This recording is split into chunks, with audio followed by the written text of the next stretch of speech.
anything that Ochoa did on Sunday that allowed Charlie to use his talents to the best of his ability? Probably the best way to describe it would be just a steady influence. I think that's the best way to put it. He played a simple game, kept the game in front of him.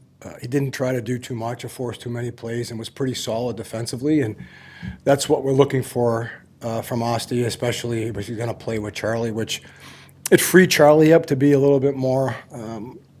I don't want to say, it freed him up to play his game a little bit more. That's the best way to put it. I thought Charlie played a really solid game because same thing, his reads were very good. He was joining the play at the right time.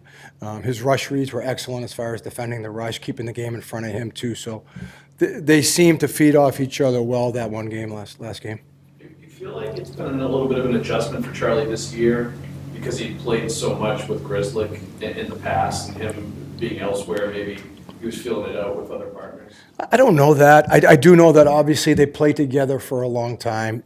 They did have different partners during the past few years at times, but they certainly had some chemistry together, the two of them. Grizz knew how to read off of Charlie and vice versa. So you do develop that chemistry. It's not unlike power plays and penalty kills when you're out there with the same guys over and over. You start to feed off each other. So, but, Charlie is an elite defenseman, so I think he can adapt to anybody he plays with. When he's playing, when he's at his best, he's keeping the game in front of him. He's making the right reads as far as defensively and offensively. So I wouldn't contribute it to that so much. Overall, the defense is just really a lot more composed in the last few games, even with Hairstyle and a lot of matchup. Why do you think that it was a lot of games? Our D-core or our team defense, I'm sorry. Our D-core? Just trying to play the right way, like we've talked about before. Keep moving pucks up north, make the right play coming out of our defenses. Well, one of the toughest things is coming out of your own clean. It's very hard these days. Teams put a lot of pressure on you. So making the right read, whether it's a tape-to-tape pass or sometimes you just have to flip it into space in the neutral zone and let the forwards go get it. So they've been making better reads as far as coming out of our defensive zone coverage.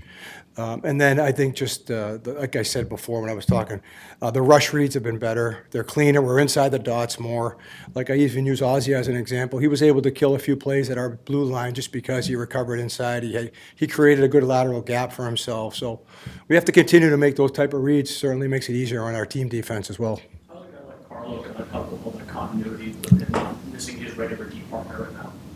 Brandon's versatile too. I mean, it's same thing like we talked about with Charlie. I think Brandon knows what his game needs to look like to have success.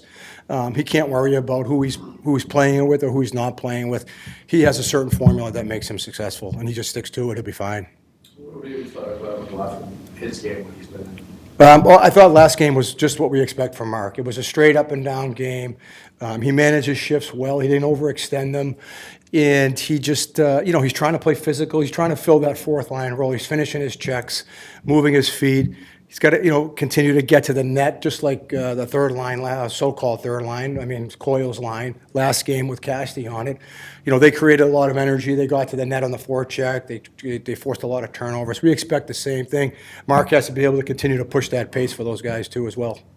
You mentioned that Coyle line. How does the dynamic of that line change when it's cast like that? Well, there's just I said this the other day. He drags you into the battles more because of the way he plays. He's just a physical player. He likes to get in. He's got an abrasive style to his game. So he gets in on the forecheck. He creates a lot of havoc below the goal line in the offensive zone. So that just means that we have to have our second quick get in there, help support him, come up with some loose pucks. But, Mark's game's not going to change whether he's at center or at wing. There's just a little bit less responsibility defensively for him. But his physical style, he brought a lot of energy to that line last game, which I thought helped.